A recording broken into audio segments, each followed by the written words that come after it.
back squat. Let's start with the unrack. The height of the bar should be a bit lower than your shoulders. Approach and grab the bar, positioning yourself so the bar is placed on your traps. Squeeze your shoulders back and hold the bar tightly. Take a deep breath in your stomach and unrack the bar. Take a few steps back, exhale, and then inhale through the stomach again. The stance width will depend on the person, with some people preferring a wider stance, while others feel more comfortable using a narrower stance.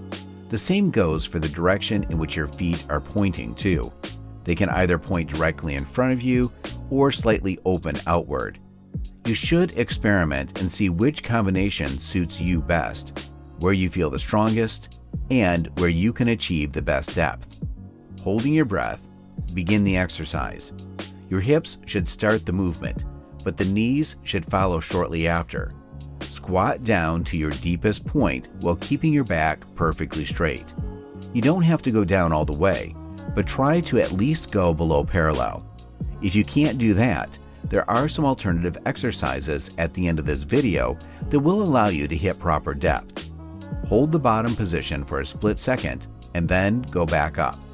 Your chest and hips should rise at the same time, making sure everything is fully synchronized. Exhale when you get back to the starting position at the top. Reset for a few breaths if needed. Take another deep breath and repeat the squat. The abs should be working while you hold your breath. Try to imagine someone is about to hit you in the stomach while performing a squat. This will ensure proper inter-abdominal pressure.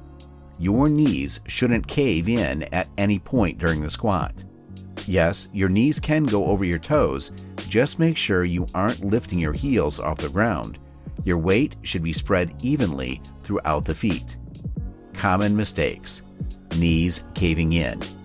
Like mentioned above, your knees shouldn't be caving in. They should instead follow the direction of your feet. People whose feet are angled outwards will have their knees going outwards too. Common mistake: lifting your heels. Keeping balance is key during the squat, as you can easily get injured if you get too unstable. Keep your heels down through the whole movement, and if needed, place something underneath your heels to compensate for your lack of ankle mobility. Common mistake: driving the hips up and flexing the spine.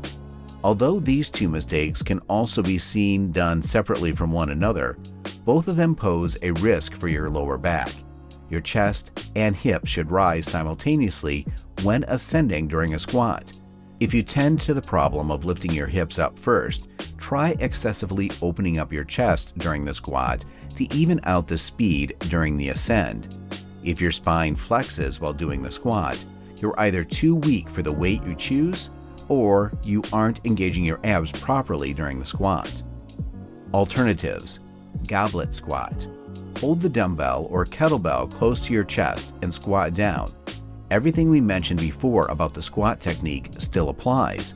This variation will allow you to get deeper into a squat. Alternatives: Zercher squat. Place the bar in your elbow crease, squeezing your hands together to create more stability. Everything we mentioned before about the squat technique still applies. This variation is also used to get you squatting deeper.